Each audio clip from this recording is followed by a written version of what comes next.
السلام عليكم. أعوذ بالله من الشيطان الرجيم. بسم الله الرحمن الرحيم. والصلاة والسلام على أشرف الأنبياء والمرسلين سيدنا محمد صلى الله عليه وسلم وعلى آله وأصحابه أجمعين. رب اشرح لي صدري ويسر لي أمري واحلل عقدة من لساني يفقهوا قولي.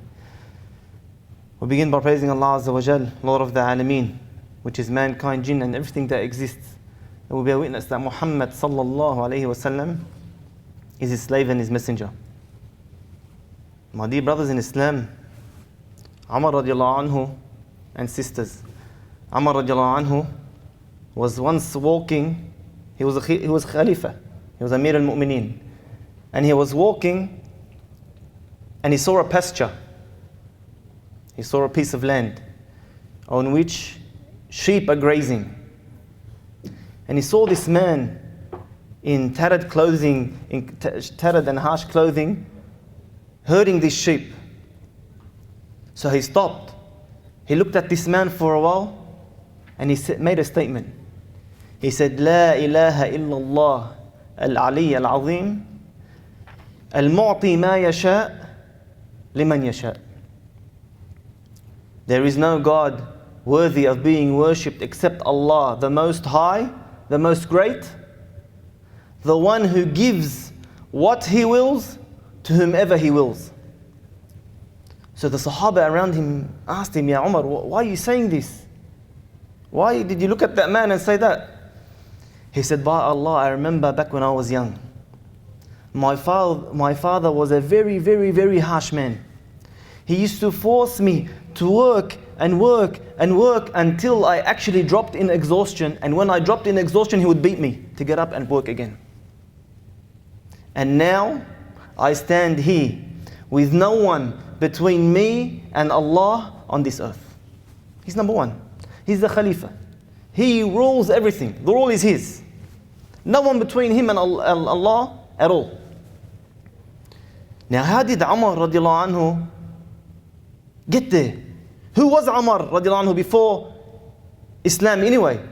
You know who Umar radiallahu anhu was? He was the one who the kuffar used to love the most because of how much he used to torture the Muslims. He once tortured his slave girl so much until she went blind. Umar ibn Khattab radiallahu anhu, he even acknowledged after Islam how foolish he was. One day he was traveling and he forgot to bring his God with him. His idol. So as he was traveling, he wanted to pray, he had some dates. So he grabbed those dates and he mashed them together and he made the form of an idol and he prayed to it. Later on in the trip he got hungry, so he ate his God. That's how foolish they were. Umar radiallahu anhu was a man who one day, when a lady told the story of how Umar saw her trying to run away from Mecca and he let her go, he even encouraged her. The man asked her, don't tell me you actually are trying to say that Umar is leaning towards the Muslims? She said, yes, by his words, yes. He said, by Allah, the donkey of Umar will become Muslim before Umar. That's how far-fetched it was for him to become Muslim. Umar radiallahu anhu was the man who was on the way to kill the Prophet. What could you do worse than that? He was on the way to kill the Prophet sallallahu alaihi wasallam. How did Umar radiallahu anhu come from being that to being Amir al-Mu'mineen, the Khalifa who ruled over all the lands? Who can tell me how or why? One word, we mentioned that last week. Anyone? Remember how we said about how one could do an act for the ummah? We said the dua, we said righteous actions, and we said teaching our kids, right? Number 4 was, and the main one, the actual active way in which we could bring about a change was sacrifice. Sacrifice, thumma sacrifice, thumma sacrifice. My dear brothers and sisters in Islam, how far up you go, how much you succeed, the standard by which you can judge your achievement, your success, is based upon how much you're willing to sacrifice. Anyone can be anything, but how much are you sacrificing to get there? How much are you willing to sacrifice to get there? See, when Umar ibn Khattab radiallahu anhu became Muslim, immediately, right there and then, he knew how the Muslims were getting punished and persecuted, and knew there was great reward in that. So what did he do? He actually went and knocked on the doors of the biggest leaders of Quraysh and told them, I'm Muslim.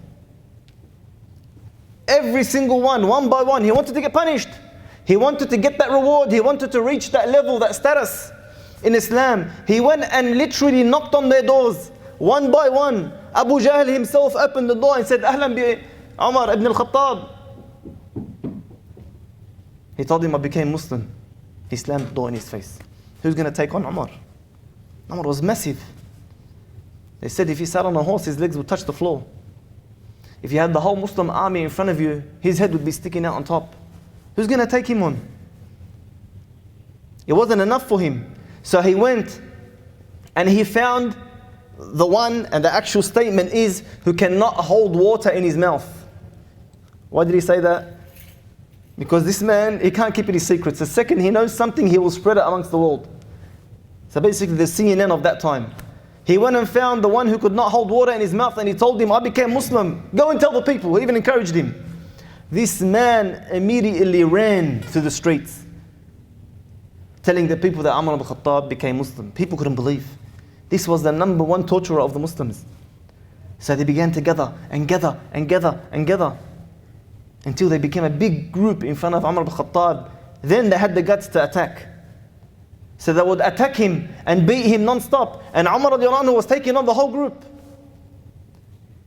until he had no more energy, no more strength. So he would look around, and the biggest leader that's around him, he would grab him, put him on the floor, sit on him, and shove his finger in his eyes. As soon as this man screamed, because he's their leader, people backed off.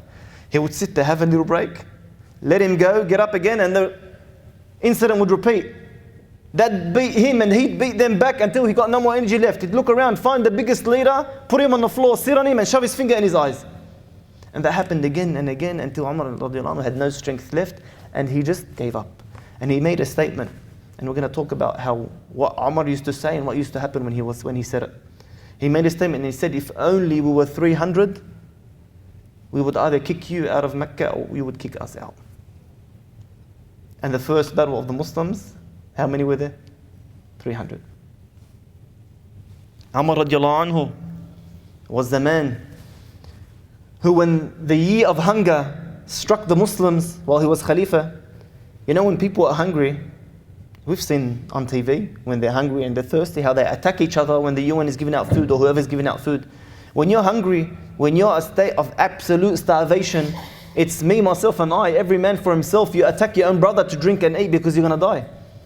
Umar radiallahu anhu, when the year of hunger struck, the Muslims were more worried about him than they were worried about themselves, because if they had eaten one morsel of food, he's eaten nothing. He used to walk around Mecca, around Medina, all pale and yellow, skinny, exhausted from the lack of food. And we all know his famous statement to his stomach when it rumbled. He said, rumble or don't rumble, you will not eat and taste meat until the youth of Medina taste meat. Sacrifice. Sacrifice, my dear brothers and sisters in Islam. See, Umar ibn Khattab radiallahu anhu, he was big, he was strong, he was tough, he was strict. But he was always walking around Medina with 2 black lines down his face because of how much he used to cry out of fear of Allah at night. Umar ibn Khattab radiallahu anhu was the one who, when someone would tell him, ittaqillah fi Allah, he would drop to his knees. He would drop to his knees. This massive man would drop to his knees. Today you tell someone, fi Allah, he laughs at you. Umar ibn Khattab radiallahu anhu is the man who would stop a child in the middle of the street and he would tell him and beg him, ask Allah to forgive Umar, because he knows his dua is accepted. Umar ibn Khattab radiallahu anhu is the man who, when he was riding on his camel past the house and he heard them reciting some verses about the Day of Judgment, he couldn't hold on to his camel no more.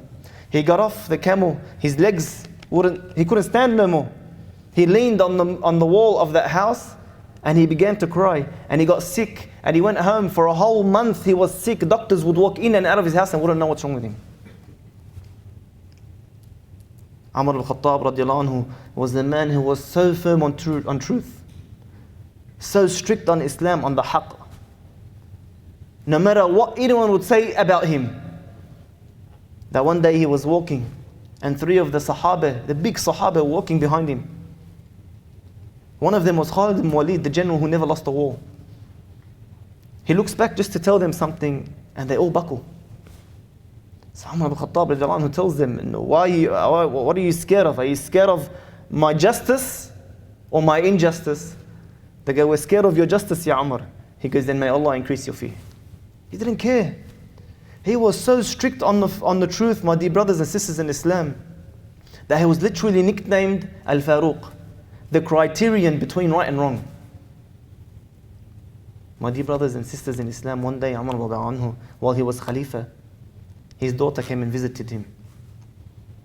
And when she saw him so pale, so yellow, so tired, black lines down his face, bags under his eyes, ripped clothes, starving, she began to cry and she said, Ya Umar, oh my father, haven't you sacrificed enough? And Islam's on the rise. We own 2/3 of the world now. Have some food. Get a good night's rest. Put some clothes on that aren't ripped.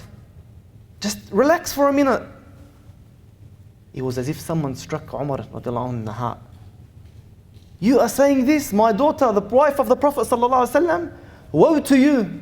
Have you forgotten what us Arabs were? What the things that we used to do, how downtrodden and humiliated we were. Then Allah gave us honor through Islam, through the Prophet ﷺ, through his sunnah. And my two friends, referring to the Prophet ﷺ and Abu Bakr, my two friends followed a certain path. And by Allah, I will follow the exact same path of striving and sacrificing and hardship, inch by inch, and in every single way, shape or form, until I am united with them on the Day of Judgment. Who cares if I own everything? Who cares if I rule over everything? I want to live exactly like they lived. I want to die exactly like they died, so I can be with them in the exact place that they're in. What was the result, my dear brothers and sisters in Islam? What was the result of this sacrifice? Number one, we already mentioned that he became the Khalifa. He was the number one ruler of all the lands. No one between him and Allah on the entire earth. He was nicknamed Al-Faruq, the criterion. So much so firm on the truth, so firm on the haqq, that when he used to speak, Allah from above 7 heavens used to confirm what he said in the Qur'an. And there's many verses. One of them is the verse about Hajj. وَاتَّخِذُوا مِن مَقَامِ إِبْرَاهِيمَ مُصَلَّى. And take from the maqam, the place of Ibrahim, a place of prayer. And Allah Azza wa Jalla later on reveals that verse. And also the words, the advice he gave to the wives of the Prophet ﷺ when he was about to divorce them. That if you don't basically pull up and do what's right, Allah Azza wa Jalla will replace you with someone better than, replace the Prophet ﷺ with someone better than you. Aisha got angry. How can he say that to us? And Allah revealed those exact words in the Qur'an. And in another instance, an instance which shows how much Umar radiallahu anhu was ready to just give anything for Allah. He came, he was walking, and he sees the Prophet ﷺ and Abu Bakr sitting down crying. Umar radiallahu anhu's heart broke. He came running to them. He goes, Ya Rasulullah, Abu Bakr, tell me what's making you cry, so that I may cry with you and get the reward. And if I can't cry with you, I'll force myself to cry. Just tell me what it is that's making you cry. And the Prophet ﷺ makes a statement here. He says, Oh Umar, if it wasn't for a previous verse that was revealed, Allah would have destroyed everyone on this earth and left you alive. My dear brothers and sisters in Islam, Umar radiallahu anhu, the result of his sacrifice was that on the Day of Judgment, Islam will literally come to Umar and raise his hand and say, Ya Allah, I bear witness that he upheld me. The Prophet ﷺ told him, Ya Umar, if there was a prophet after me, it would have been you. If there was a prophet, how great is that? He almost reached prophethood. If there would have been a prophet after me, Ya Umar, it would have been you. Ya Umar, if you walk down a road and the shaitan saw you, he'd take a different road. Allahu Akbar. He was guaranteed paradise by the Prophet ﷺ. To be the second man to enter paradise after the prophets and messengers is Abu Bakr, and then the second is Umar radiallahu anhu. See, the Prophet ﷺ made a statement once, and imagine being given that honor. He said to his companions, he said, I entered with Abu Bakr and Umar. I will leave with Abu Bakr and Umar, and they'll be resurrected on the Day of Judgment with Abu Bakr and Umar. That's the result of his sacrifice. That's what he got for giving whatever he can for Allah Azza wa Jal. Look what one man did. This is the topic of our talk today. I'm only one man. Isn't that the excuse we all make? What can I do? I can't change the world. He was only one man. Islam did not rise, did not spread through anyone's time more than it spread through Umar radiallahu anhu's time. Wasn't he only one man? Let me tell you just one story about Umar. Who knows who Umar ibn Abdul Aziz is? Umar ibn Abdul Aziz. Heard of that name, right? This man, my dear brothers and sisters in Islam, never before in the history of Islam, not before Umar ibn Abdul Aziz, nor after him, did the scholars unanimously agree upon a mujaddid of the ummah, except for Umar ibn Abdul Aziz. See, the Prophet ﷺ told us every 100 years, a man will come forth who will revive Islam. Never before Umar ibn Abdul Aziz, nor after him, did the scholars all agree that this one man was that specific reviver of that specific century, except for Umar ibn Abdul Aziz. How great was this man for all the ummah in all of history just to agree upon him? Umar ibn Abdul Aziz was the man who in 2.5 years, that's all he ruled, 99 to 101 Hijri. 99 Hijri to 101, so 2.5 years. In these 2.5 years, he made an entire Islamic revolution. He told his wife, who was the daughter of a Khalifa, the sister of a Khalifa, the niece of a Khalifa, so much wealth that they took from the Muslims. He told his wife, either me or the wealth. No two ways about it.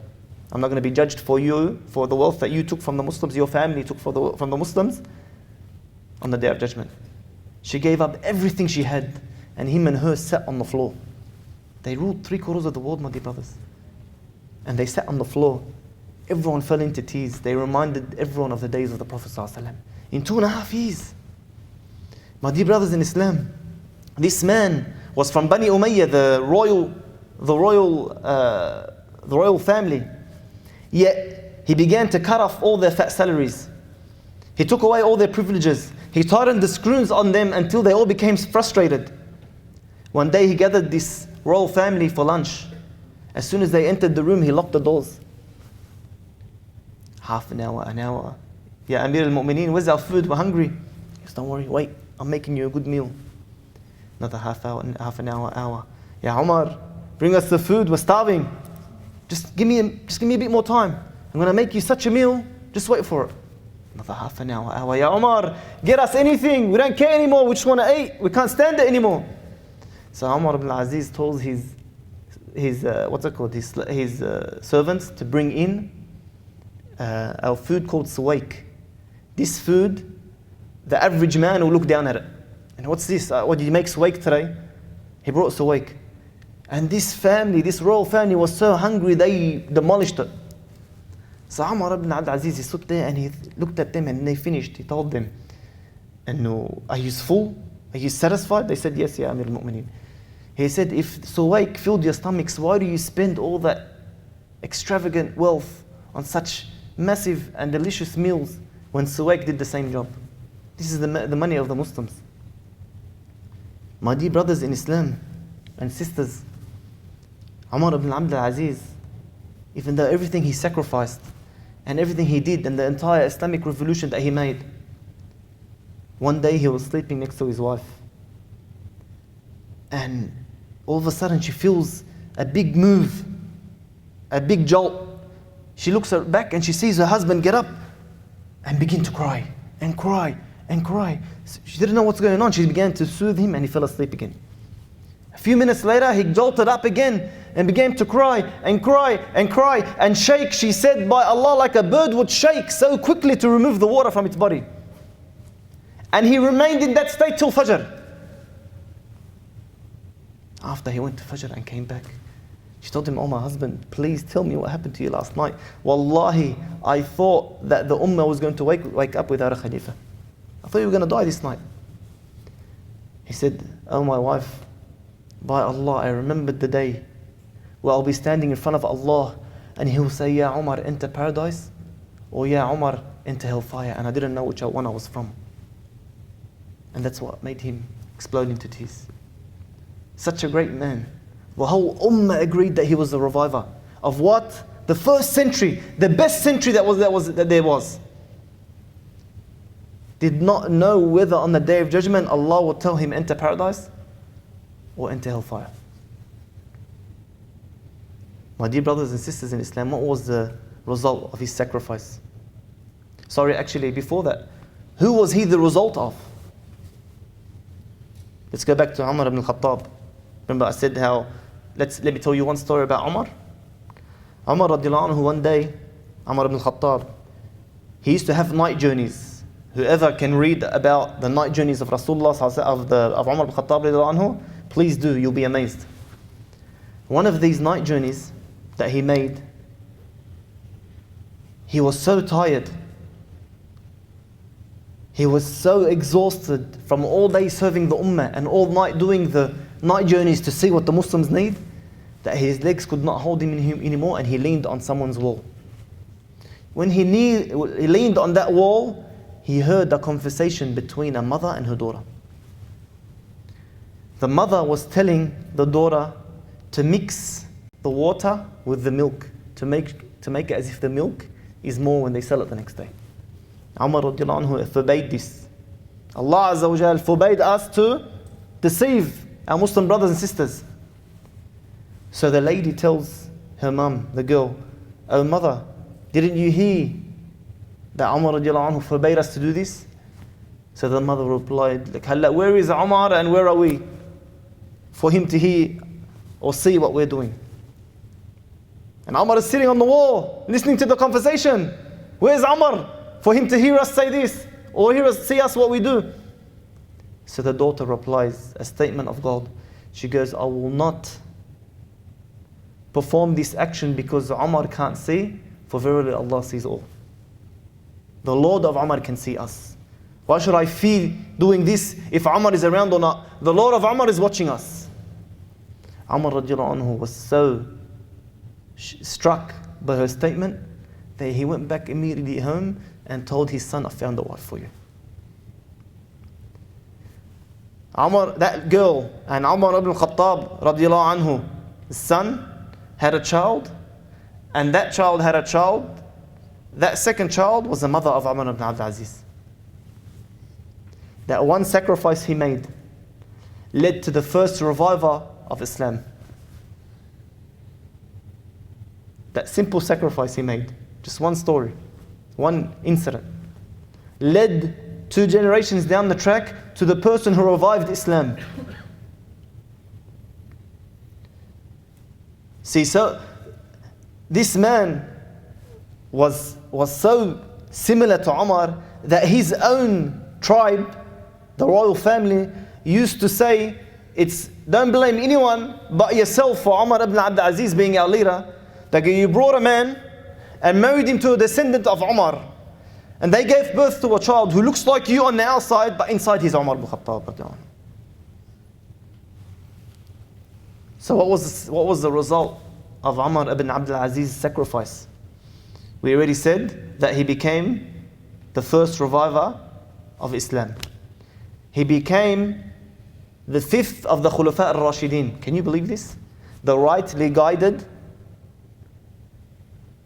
leaders of Islam. There were only 4. Abu Bakr, Umar, Uthman and Ali. Ali died in 40 Hijri. So many leaders later, or Khulafa later, came Umar ibn Abdul Aziz, which was 99 Hijri. So almost 60 years later. Yet the scholars leave everyone in between Ali and Umar ibn Aziz as they're not of the Khulafa al-Rashidin, but they called Umar ibn Abdul Aziz as the 5th of the Khulafa al-Rashidin. What an honor. They literally skipped everyone in between and said he was number 5.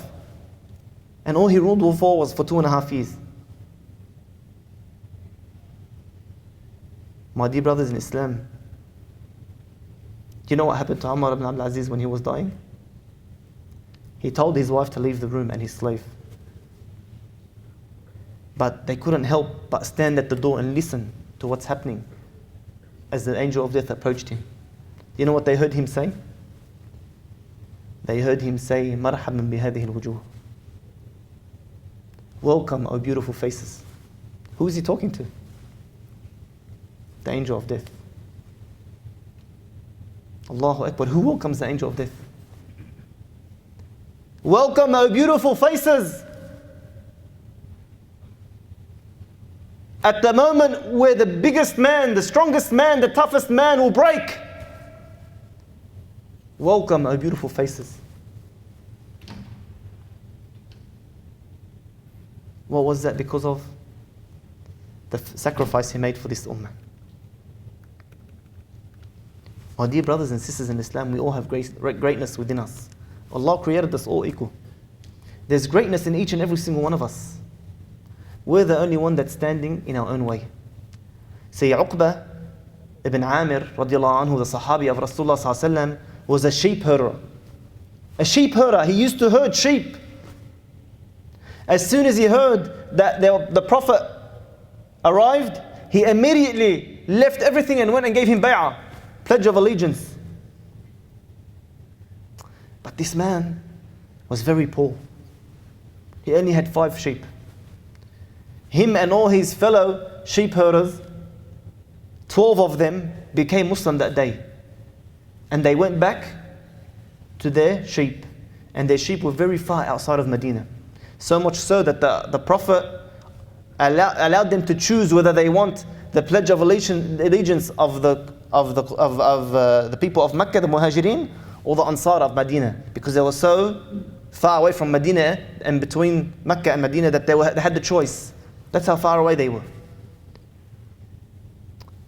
So amongst themselves, these 12 sheep herders who became Muslim, they used to take turns to leave their sheep with the rest of the sheep herders and go learn from the Prophet and then come back and teach each other. But Uqba ibn Amir was so poor, he only had 5 sheep, that he couldn't afford to lose or to give anyone his sheep and lose a sheep. So he used to tell his companions, whoever wants to go see the Prophet and learn, leave your sheep with me. I don't want to go. I can't afford to lose anything. On one condition, come back and teach me. And this used to happen for a while, until one day he woke up to himself. Listen to his statement. He said, "Woe to you." He's speaking to himself. "Woe to you.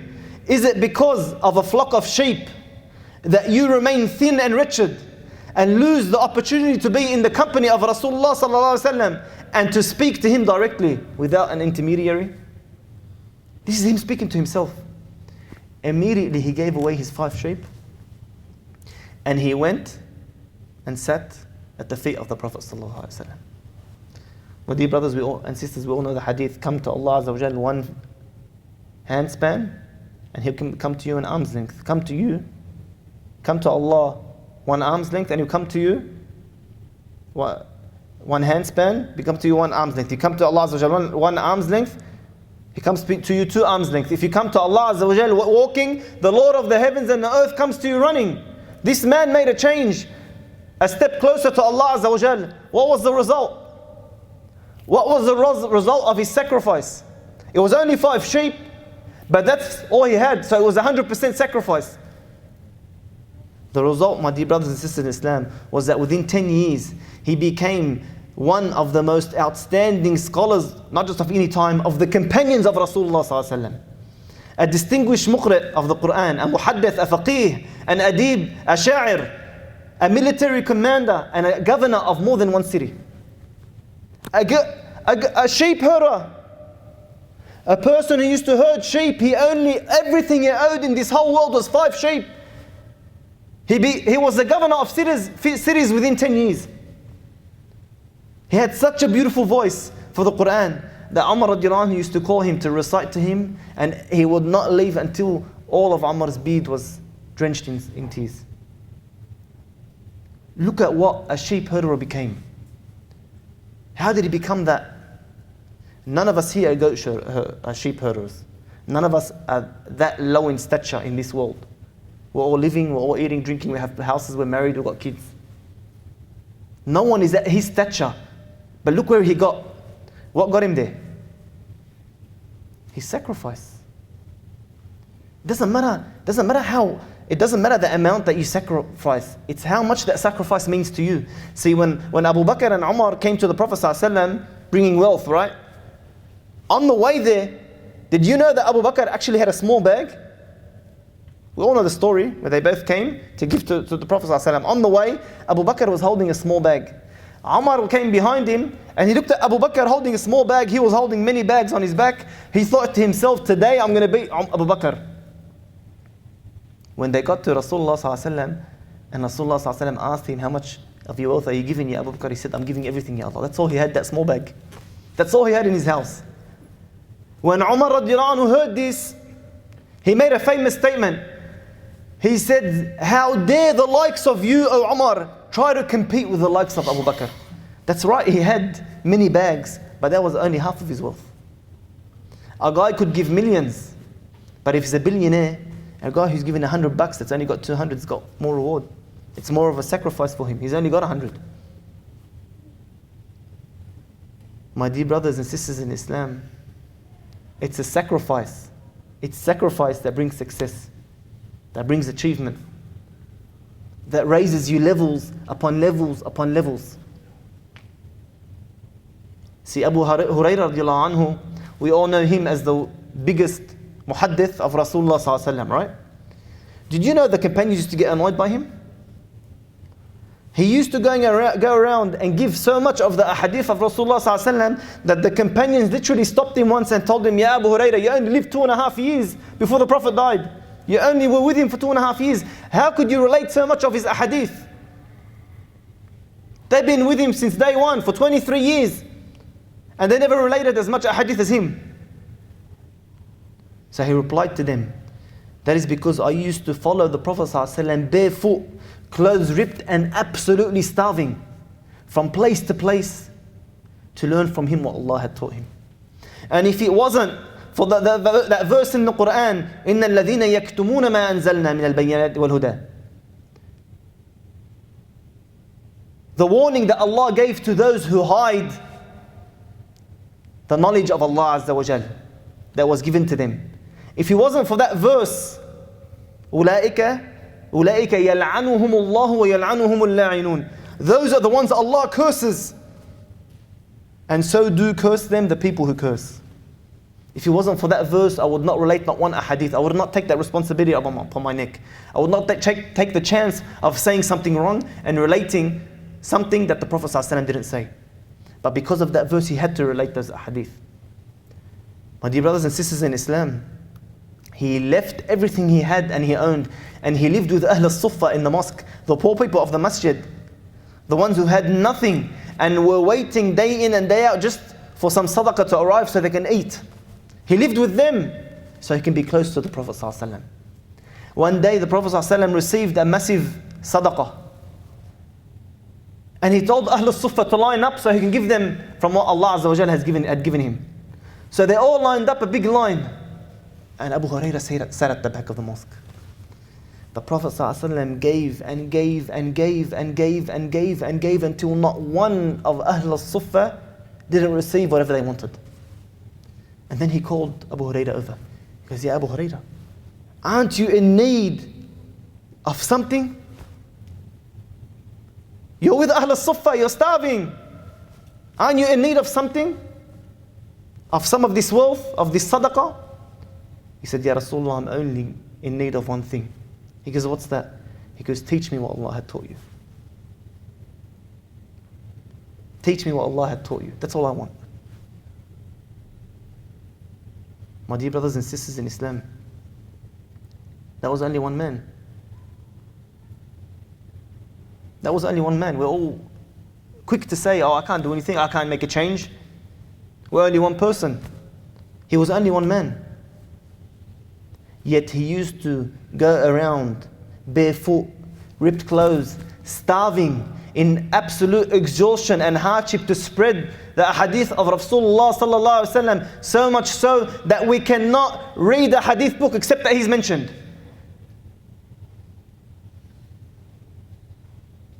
He used to endure so much hardship spreading the hadith of Rasulullah sallallahu alaihi wasallam that he has a famous statement which he made. He said, whoever finds death for sale, please purchase it for me. He can't take it anymore. He couldn't take it anymore. The responsibility of knowing all these ahadith and having every second of his life going around spreading it. He couldn't take it anymore. He wished to die, but he can't make dua for death because the Prophet ﷺ forbid it. So he used to say, whoever finds death for sale, please buy it for me. My dear brothers and sisters in Islam, what was the result of his sacrifice? The result of his sacrifice, he is the biggest muhaddith this ummah has ever seen. The result of his sacrifice is for 1400 years he's been dead in his grave, and right now me and you are giving him hasanat because we're mentioning his name and his ahadith. 1400 years later. The result of his sacrifice is that you cannot give a talk without mentioning his name. You cannot open a hadith book without reading his name. But you know what he said when he died? My hair stood up. Do you know what he said when he died? He said, "Ahin min qillati zadi wa tuli safar." Allahu Akbar. Oh, how little I have prepared for such a long trip in the Day of Judgment. This should make your hair stand. It should blow your mind. If a Sahabi of Rasulullah ﷺ is saying, I've done nothing for such a long trip in the Akhirah. I've prepared nothing. I've put nothing aside for such a long trip. Where do me and you stand?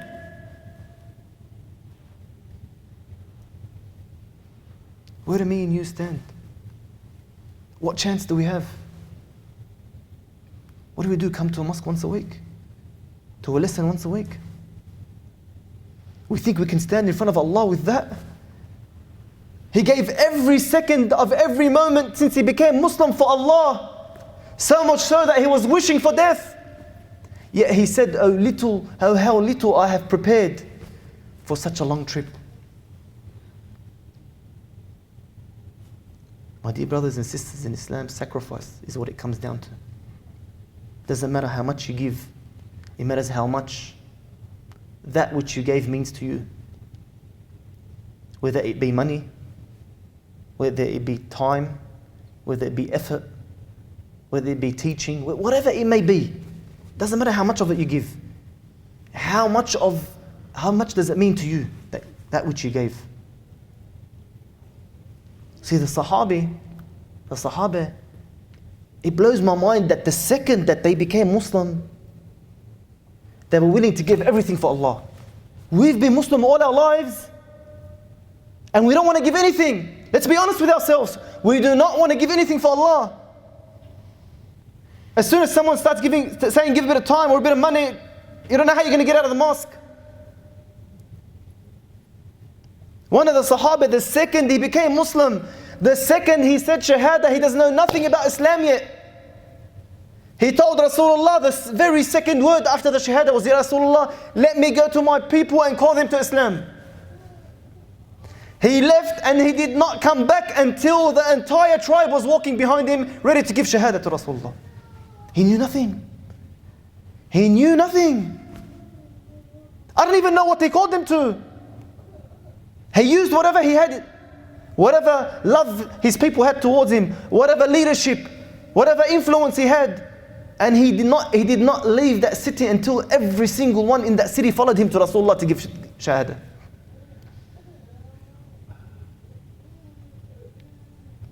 My dear brothers and sisters in Islam, even the non-Muslims at the time of the Prophet ﷺ. The Prophet ﷺ and all his people were boycotted in the mountains for 3 years. Sahaba literally starved to death. Not wallah, I'm starving like we say, we haven't eaten for 2 hours, oh I'm starving. They starved and died because of starvation. Rasulullah sallallahu alaihi wasallam's own wife, Khadija radiallahu anha, died on those mountains. The most beloved person to him. They starved to death. One non-Muslim decided to take action. One non-Muslim decided to take action. He was sitting with one person, he was sitting at home and he thought to himself, why are we doing this to our own people? He was from the tribe of Rasulullah sallallahu alaihi wasallam. If it were any other tribe, they wouldn't accept that to happen to their people. Why should we accept, not because of Islam, why should we accept tribalism? Why should we accept that our tribe die of starvation in the mountains? That one man thought, who can I tell this to that's going to stand by me?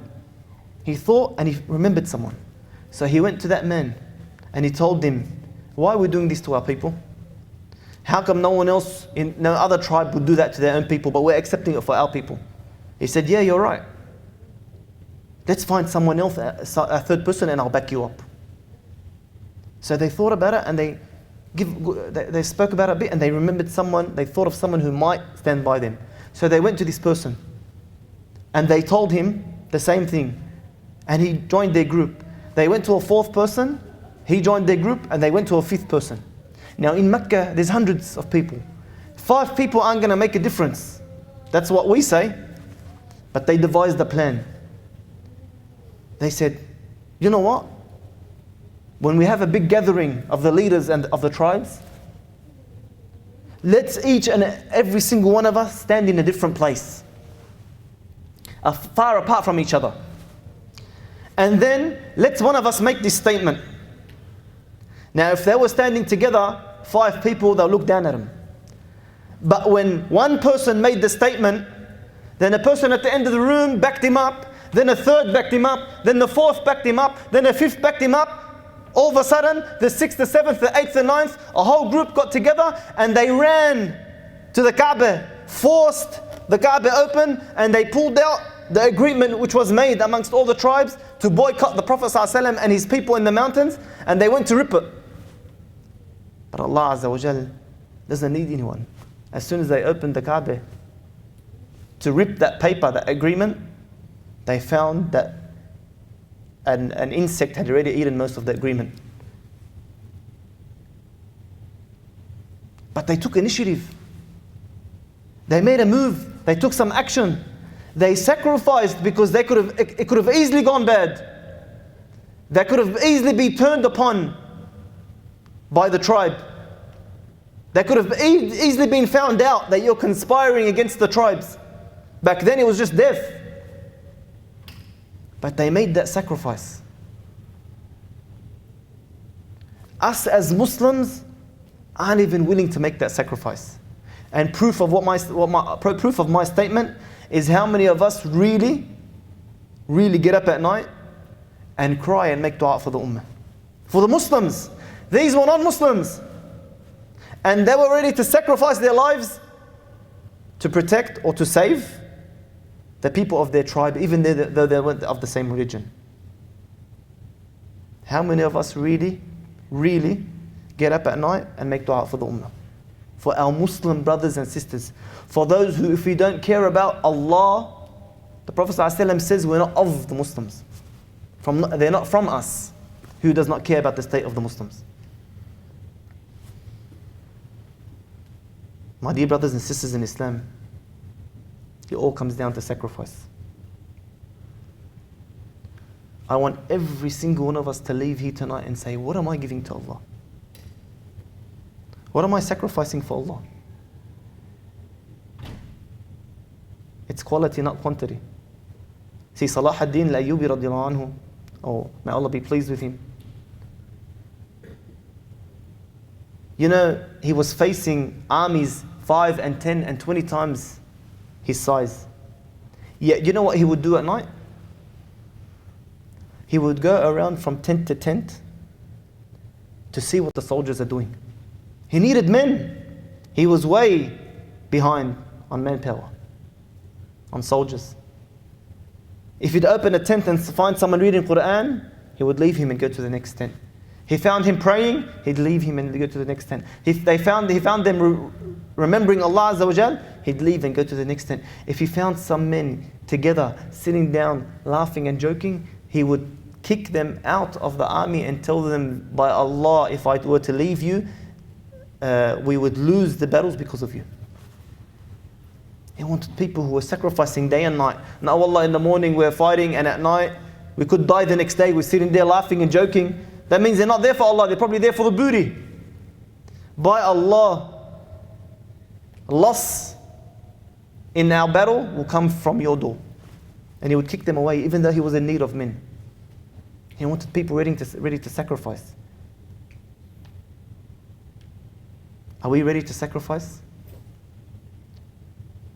Let me tell you a statement made by Ali radiallahu anhu, and then think about, let's each and every single one think about ourselves. Ali radiallahu anhu was approached by a man, and this man told him he wanted to put it on Ali. He wanted to bring him down. The cousin of Rasulullah sallallahu alaihi wasallam, the warrior. He goes, "Oh Ali, why is it that at the time of Umar there was only victory and the spreading of Islam, and at your time it's all fitna, trials and tribulations and wars amongst the Muslims?" You know what Ali radiallahu anhu replied to him? He said, "Verily it's because Umar had men like me and I have men like you. Men like you who sit there and complain and bring others down, other than sacrificing and making an effort yourself. Come to me with a solution, not with a problem. Don't bring me down. Come and advise me to do better. Not bring down your Muslim brother, your Khalifa, your Amir al-Mu'mineen." Let's look at the Muslims today. Anytime, anyone, whether it be a massive alim or a simple follower or worshipper, anytime something is done, a mistake is done, they're quick to jump and bring him down, backbite him, slander him, swear at him, and even take him out of the fold of Islam, as if they're perfect and they've never made a mistake. You know why they do that, my brother? By Allah, do you know why they do that? It's to make themselves feel better because they don't do nothing. No one is infallible except for the prophets. We all make mistakes. But the sad fact of the matter is, we are going down so hard because we have men like that man that complained to Ali radiallahu anhu. Because, forgive me for this, we are those men that Ali was talking about. Brothers and sisters. Sometimes, wallahi, we find the sisters even worse at this. They even do worse than the brothers. So my dear brothers and sisters in Islam, our ummah is in this state because me and you, I'm not talking about anyone else, me and you don't want to strive and sacrifice for Allah Azza wa Jal. Be honest with yourself, we don't want to. Put aside bleeding for Allah and dying. Put aside crying for Allah or for our deen. Put aside putting some effort and sweating for Allah Azza wa Jal and His deen. We don't even want to be inconvenienced for our deen. That small inconvenience. I'm a bit tired today, I can't come. I don't want to come to the mosque. I don't want to be inconvenienced and be tired and have to sit there and listen. We don't even want to be inconvenienced for Allah Azza wa Jal.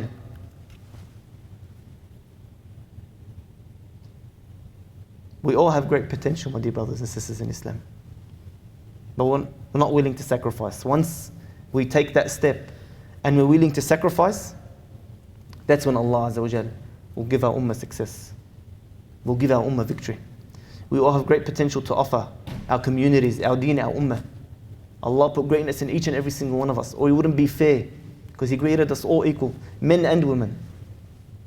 Allah Azza wa Jal created us all equal, and He gave us this beautiful deen, the greatest prophet and the greatest book and the greatest sunnah and the greatest of men. Kuntum khayra ummatin ukhrijat lin-nas, the greatest of of nations that were ever sent forth to mankind. We hold the cure to mankind's sicknesses. We are the mercy to mankind. It's salvation in both this world and the next. But we're choking our potential. We're wasting our talents and burning our time on movies and TV episodes, on games and computers, on internet and social media and phones, on drugs and pornography, on the argile and the cards and following sports matches. That's where we're putting the gifts Allah and the talents Allah gave us. That's where we're throwing them away. Don't we fear that Allah Azza wa Jal on the Day of Judgment will ask us, why did you hide my religion away from the world? Why didn't you hide this great mercy to mankind? When was the last time I gave da'wah to someone? When was the last time I put aside a bit of money, a bit of time, a bit of effort? I went through a bit of awkwardness to remind someone about Allah Azza wa Jal. When? My dear brothers and sisters in Islam,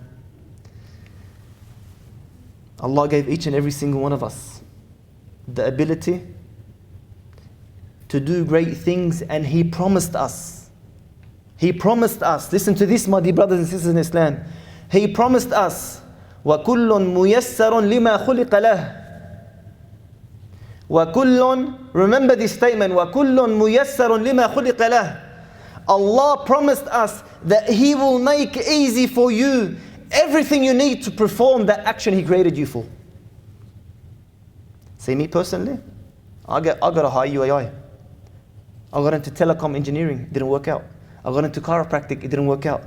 Everything I would do, I found myself, it wasn't working out when at the same time, whatever I would do of da'wah, of talks, of programs, of things for Allah Azza wa Jal, I'd find that everyone was supporting, money came when I needed it, help came when I needed it, people volunteered when it was needed. I found it, وَكُلٌّ مُيَسَّرٌ لِمَا خُلِقَ لَهُ. Allah has promised you that whatever reason He created you for, whatever job He wanted you for, whatever thing that you're going to benefit people with, Allah will make everything you need to do that job easy for you. My God, you got to find it. You got to find that job that Allah Azza wa Jalla has created you for. You got to find that, and you got to be really willing to give everything for it. Everything for it. Nothing comes second to it. It comes second to nothing. But you got to find that thing that Allah Azza wa Jalla has created you for. And the perfect example of that is my uncle Ali Bennett. We've all heard of Ali Bennett, right? The MATW project. Allah Azza wa Jal, it's true he's sick. It's true he's got cancer. And please everyone make dua for him because he's not doing too well. But Allah Azza wa Jal gave him the tools to go to Africa and do what he needs to do. He gave him the wealth that he needed. And He gave it to the person who, when the time came, he was ready to give it all for Allah Azza wa Jal. He went there and he done what in 1 or 2 years, what some organizations, Muslim organizations, haven't done in 20 and 30 years. So much so that the government over there is giving him land, just continue to work and bring money and economy and work to this country. My dear brothers and sisters in Islam, hundreds and hundreds and hundreds of houses for the widows and the orphans. Mosques and schools, TAFEs, a cemetery for the Muslims where they can wash and bury the Muslims. They didn't even have a place where they can wash and bury Muslims. Hundreds of tribes with thousands of people in them have become Muslim because of their work. One man, while he's sick with cancer, in 2 years done all that. That was the job Allah created him for. And he's fulfilling his mission. May Allah cure us and cure all the sick of the world.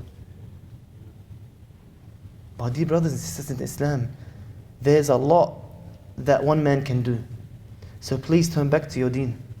Fix your relationship with Allah Azza wa Jalla and ask Him, beg Him to use you for His deen in whichever manner He deems fit. Strive, sacrifice, put effort and unleash that greatness Allah Azza wa Jalla has put inside you to serve this ummah, to serve this deen, to serve the Muslims, and leave behind a legacy that you would be proud to stand in front of Allah Azza wa Jal on the Day of Judgment with. I ask Allah Azza wa Jal to make us of those who hear and apply the best of what is being said. I ask Allah Azza wa Jal to guide us, our kids, our families, our relatives, our friends, and the Muslims around the world. I ask Allah Azza wa Jal to use us for His deen and guide people through us. Give us the blessing and the honor of guiding people through us. I ask Allah Azza wa Jal to protect us and the Muslims around the world. I ask Allah Azza wa Jal to return us all to our deen and to the teachings of Rasulullah sallallahu alaihi wasallam. May Allah accept from me and you and all of us. Subhanak Allahumma wa bihamdik. Nashhadu an la ilaha illa ant. Nastaghfiruka wa natubu ilayk. We are one ummah who should stand with each other through all the highs and lows.